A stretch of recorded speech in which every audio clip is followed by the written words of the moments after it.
गोरे दस सुभान अल्लाह बवई कना जिस्ताद आवाज मा तराशी जड़ गया कना कसम दे जब मुझे पुख्तून पमा चाहिए दस कोले गोरे हाँ आ वाओ शायर क्या लिखता है सिमात कीजिएगा तमे नबेदा खुला लगा कोला हुआ का शायर क्या लिखता है कुर्बान मननो माता सपता दे पुख्तूने द शक्ल न हुआ यकीन हुआ का बलोचे होने अखकारे वह वस शायर क्या लिखता है सिमात कीजिए पश्तो में आपको समझ नहीं आए तब भी आपका ये सुबह अंधी तकलीद करे क्योंकि मैं नबी की नात पढ़ रहा हूँ सिर्फ दो शेर इन पठानों के लिए है जिसे शायर लिखता है वही कसुकली दल द सरदार वाड़ी सरदार दगा सिवी दतशखुले यारान पंडीर भी खो यार दगा सिवी अब हर यो हसीन आईने तगूरी छे जडीर खुलेयम हर यो हसीन आईने तगूरी छे जडीर खुलेयम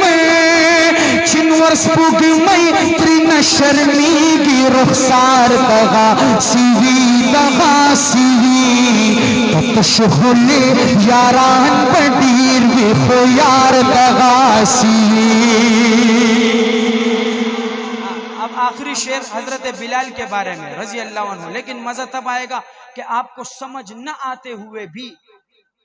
चंद अफराद जिसको समझ नहीं आए लेकिन बात कर रहा हूँ हजरत बिलाल हबशी रजी अल्लाह ताला अन्हु की कि आपको समझ ना आए आप ऐसी अंधी तकलीद करें कि घुटनों के बल खड़े हो के बिलाल के लिए कहे सुभान अल्लाह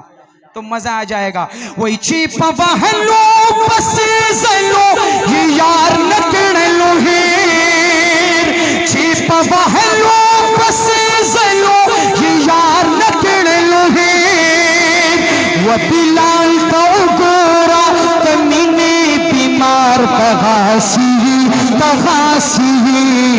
ततशखुले यारान पंडीर में खो यार तगासी।